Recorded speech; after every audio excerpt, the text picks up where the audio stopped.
too late to become unstuck and chase the next chapter of your dreams. The title of the speech is The Making of a Movement Maker. Timer, please take note. Her speech is 18 to 20 minutes, and please welcome the movement maker, Rebecca Tassitano. Thank you so much, Andre. What does it feel like when you're stuck? I think it feels different for every person, so I really want you to think, what does it feel like in your body when you personally are stuck? I remember being 7, standing at the top of a high dive, looking down at the blue metal under my feet. It's rough, it's a little wet, and there's sun beating down on me. I'm standing at the top of the high dive, and I realize there are only 2 ways down from here. I got myself up here, and I'm gonna have to get myself back down. I'm trembling, and I'm stuck. You see, I could turn around. I could go back down the ladder, but that would require looking at all the older kids who are already yelling, "Come on, get off the high dive, go." It would mean the lifeguard helping me to get all those kids off the ladder so that I could make the humiliating climb down. Or I could take a leap. I could move forward. I could jump off into thin air and fall perilously to my doom, AKA into the blue water below. My brain knows that I'm not gonna die. My brain knows that the water should cushion my fall. But this isn't my first time on the high dive. Oh no, I've taken both actions several times. I've had that humiliating climb down, and I've also had that reckless leap forward. And I know that sometimes when you take that leap forward, you belly flop. The wind gets knocked out of you. Splinters come into your whole body. You feel like you never want to swim again. Water seems like it would be a cushion to your fall, but sometimes it can turn into a block of ice. So I'm standing there, stuck, shaking, the sun beating down on me, knowing there are only 2 ways off this high dive, and knowing that the person I want to be in the future is the person that takes the leap. I think feeling stuck feels different for all of us.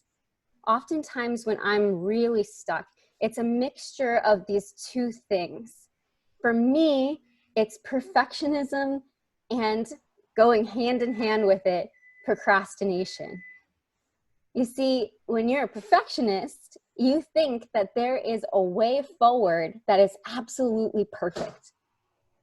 The way forward is going to be this glorious gift where the angels will be singing, the sun will be shining, and you will know that you're walking in your fullest path, going forward, nothing can stop you.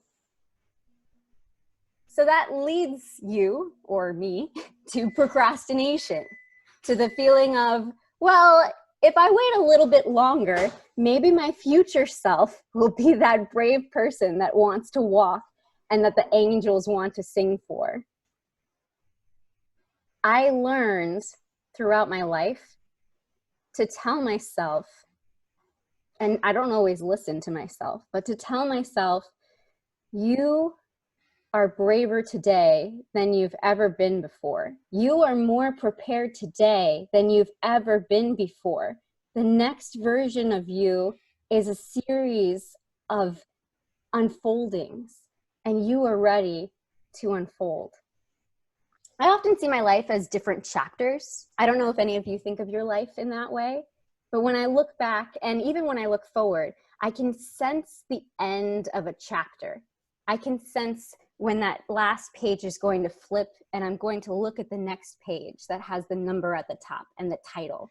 And I always wonder, what will that title be? When I was little, my least favorite book is a book that I recently found in a bookstore. And I was like, I love this book. This is one of my favorite books. But as a child, it was one of my least favorite books. It was made out of cardboard. It didn't have many words on it. It had a lot more pictures. And it was called There's a Monster at the End of This Book. I don't know what kind of parent gets a book that's called There's a Monster at the End of This Book and then has the audacity to open it up and read it to their child, to teach their child how to read. But that was the book that plagued me throughout my young years, that I was so excited to see in the bookstore just a few years ago. It involved a furry blue puppet named Grover, who was part of Sesame Street. And at the very beginning, when you open the book, he says, I'm so glad you're here. You have to help me. There's a monster at the end of this book. Whatever you do, please don't turn the page, because every page that we turn, we get closer to the end of the book and we get closer to the monster. My mother would read me every word of the page, and then slowly we would flip the page. And there would be Grover again. Wait, I told you not to flip the page. No, you can't flip any more pages. We're running out of pages until the end of the book. And there's a monster at the end of the book. He would build brick walls. He would tape everything shut. He would be so inventive in trying to make sure that me and my mother wouldn't flip the page and go to the next part of the book.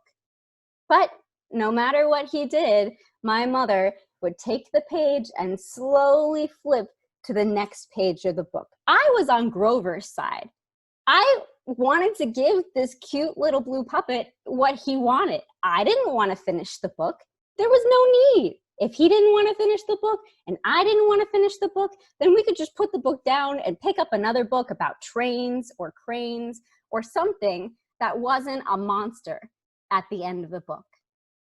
But page by page and chapter by chapter in a little kid's book, we would flip to the end.